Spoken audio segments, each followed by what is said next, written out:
clear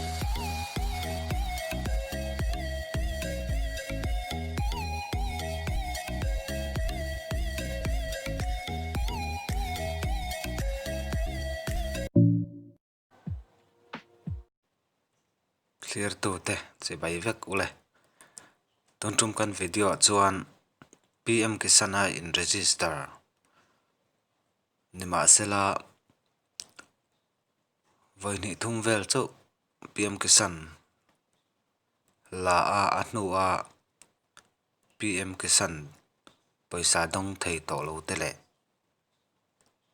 in register atanga voikhat ma paisa la dong lo sim sim te ming dis endana khakan soidona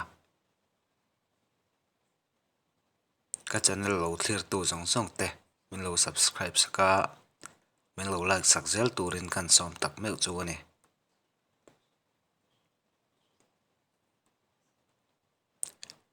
hemi tan hian Google kan han manga Google kan han lut phot mai nga ti chuan ta hian PM Kisan ti kha kan han search anga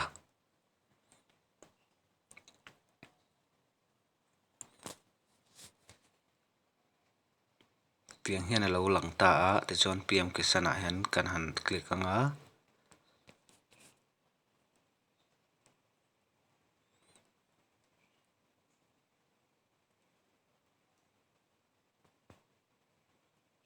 ti chuan tiang hian lo lang le ta thelai a hian dashboard ti ama ta hian kan han click le anga ti chuan tuna kwal khung sen chung ami hi select tur ani a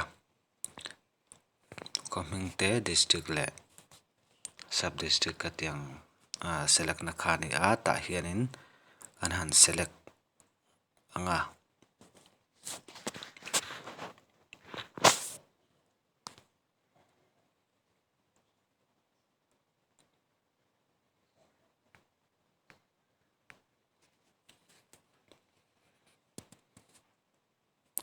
ke mari omna veng khwa te kan sub district te kha kan select anga ti chuan kan select zo hnuai hnuai hringa te hian kan zo click le don ani ti khan kan han click ta a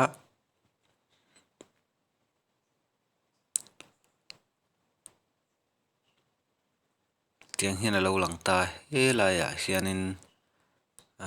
kan han click lenga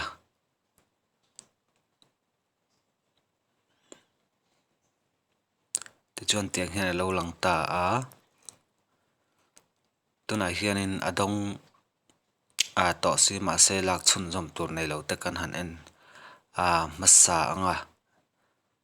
dong to an don top deuh thlat kha kan han en masa dom heng ho hi adong top ti mai la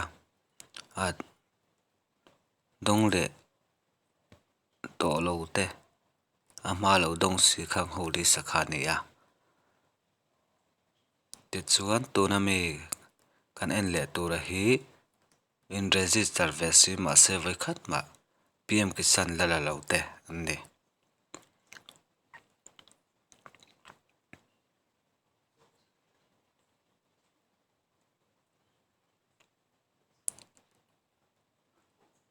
ti chuan then kha thi chu an lak lo chana chu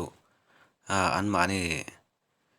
an Aadhaar te le an document engemaw bera kha register fu tok lo te lo ni tlang pui thina heng ang te po hi register dan kha a om le veka chung ang chi te kan lo hre du ni chuanin comment lama te po khan min non zot thei tura ngai la ka channel lo thlir tu te chunga kalom tak zetane kalome